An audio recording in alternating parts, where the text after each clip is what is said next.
Assalamualaikum warahmatullahi wabarakatuh. Perkenalkan, saya Rizky Anissa dari kelas 12 TAP 4. Di sini saya akan mempresentasikan tentang peran Komisi Pemberantasan Korupsi. Apa sih Komisi Pemberantasan Korupsi itu?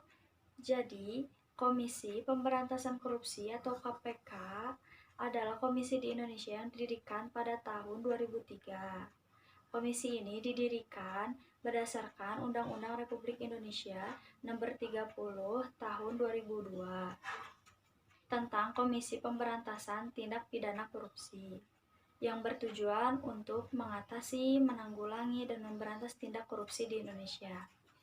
Agar tujuan ini dapat tercapai, KPK mempunyai tugas, yaitu yang pertama, koordinasi dengan instansi yang berwenang melakukan pemberantasan tindak pidana korupsi.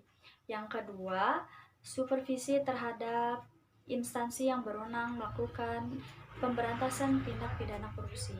Yang ketiga, melakukan penyelidikan, penyidikan, dan penuntutan terhadap tindak pidana korupsi. Yang keempat, melakukan tindakan pencegahan tindak pidana korupsi. Yang kelima, yaitu melakukan monitor terhadap penyelenggaraan pemerintahan negara. Komisi ini juga mempunyai wewenang antara lain, yaitu yang pertama, mengkoordinasi penyelidikan, penyidikan, dan penuntutan tindak pidana korupsi. Yang kedua, menetapkan sistem pelaporan dalam kegiatan pemberantasan tindak pidana korupsi. Yang ketiga, meminta informasi tentang kegiatan pemberantasan tindak pidana korupsi. Yang keempat, melaksanakan pendapat atau pertemuan dengan instansi yang berwenang melakukan pemberantasan tindak korupsi. Yang terakhir, yaitu yang kelima, meminta laporan instansi terkait pencegahan tindak pidana korupsi. Dalam menjalankan tugas dan wewenang tersebut, KPK berpedoman kepada asas, yaitu yang pertama, kepastian hukum adalah asas dalam negara hukum yang mengutamakan landasan peraturan perundang-undangan, kepatutan, dan keadilan dalam setiap kebijakan menjalankan tugas dan juga wewenang KPK. Yang kedua adalah keterbukaan, adalah asas membukakan diri terhadap hak masyarakat untuk memperoleh informasi yang benar, jujur, dan tidak diskriminatif tentang kinerja KPK dalam menjalankan tugas dan juga fungsinya.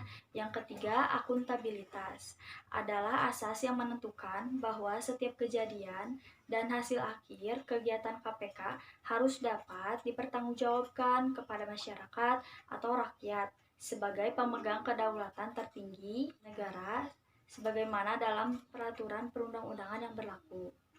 Yang keempat adalah kepentingan umum, adalah asas yang mendahulukan kesejahteraan umum dengan cara yang aspiratif, akomodatif, dan juga selektif. Yang terakhir yaitu proporsionalitas.